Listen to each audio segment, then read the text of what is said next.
Before the 1970s, going on a cruise was an exceptionally rare experience. Less than 1% of the country had ever been on one. The ships operating at the time were repurposed ocean liners, originally built for long-distance transport, and the onboard experience was stiff, formal, and catered to the wealthy. But as commercial air travel became the standard way to cross the ocean, those massive ships lost their primary utility. The industry was shrinking, and operators were struggling to find enough passengers to keep their fleets afloat. Then, an Israeli immigrant with a background in cargo shipping named Ted Arison saw an opening. In 1972, he teamed up with a partner to purchase a retired ocean liner, aiming to start his own operation. That partnership quickly soured. Just 2 years in, Arison executed a highly unorthodox financial maneuver. He bought out his partner's share of the company for exactly $1 single. The catch was that Arison also had to assume the $5 million of corporate debt the company held just to maintain control of their ship, the Mardi Gras. Holding $5 million in debt on one aging ship, Arison faced an immediate ultimatum. He either had to figure out how to pack that massive vessel with everyday middle-class vacationers, or the business would collapse. Arison centered his strategy on the onboard experience itself. He focused on filling the decks with activity, treating the ship as a floating resort rather than a transit vessel. He stripped away the caviar and formal wear. In their place, he installed neon-lit discos, bustling casinos, and water slides. He offered shorter itineraries at much lower prices, actively cultivating a party-like atmosphere designed for the mass market. This chart visualizes how that model operates today. 2/3 of the company's total revenue comes from initial ticket purchases, but the remaining 1/3 comes entirely from onboard spending.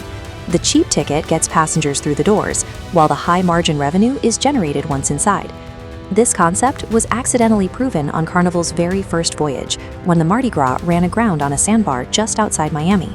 With hundreds of passengers stranded for a full day, the crew simply opened the bars and handed out free drinks. When reporters covered the grounding, they broadcast images of people having a floating party to the rest of the country. By transforming a rigid ocean liner into an entertainment complex, Carnival solved their immediate need to drive massive passenger volume. They created a revenue engine that thrived on volume. In September 1977, a television show called The Love Boat premiered, prominently featuring ships from a competing brand, Princess Cruises. For the next decade, the show beamed the idea of a tropical, romantic cruise into millions of living rooms. It acted as an extended public relations campaign that introduced the concept of cruising to millions of middle-class Americans. Carnival moved to capture the audience the show had cultivated. In 1984, they launched a $10 million network television campaign, making it the most expensive marketing effort the cruise industry had ever seen. They hired Kathy Lee Gifford as their spokesperson. Her commercials featured her singing and dancing on the deck, establishing Carnival as an accessible, light-hearted vacation choice. This sustained cultural exposure brought an influx of new customers. The resulting steady cash flow gave Carnival the capital they needed to fund the more aggressive phase of their growth. In 1979, Ted's son Mickey Arison took over as CEO. He shifted the focus from buying old ocean liners to constructing brand new ships tailored to house their high-volume entertainment model. To accelerate this growth, Carnival held an initial public offering in 1987. They raised nearly $400 million in public capital, earmarking that cash to absorb their competitors. They immediately deployed those funds by acquiring the Holland America line. The deal absorbed 4 major cruise vessels and increased Carnival's operating capacity by 50%. Following 9/11, the entire global travel industry entered a severe slump. With ticket sales dropping, cruise operators entered a race to consolidate operations just to maintain their footing. Carnival's closest competitor, Royal Caribbean, attempted to merge with P&O Princess Cruises, but Carnival leveraged their cash reserves to outbid them, offering a 9% premium to buy Princess for $5 billion.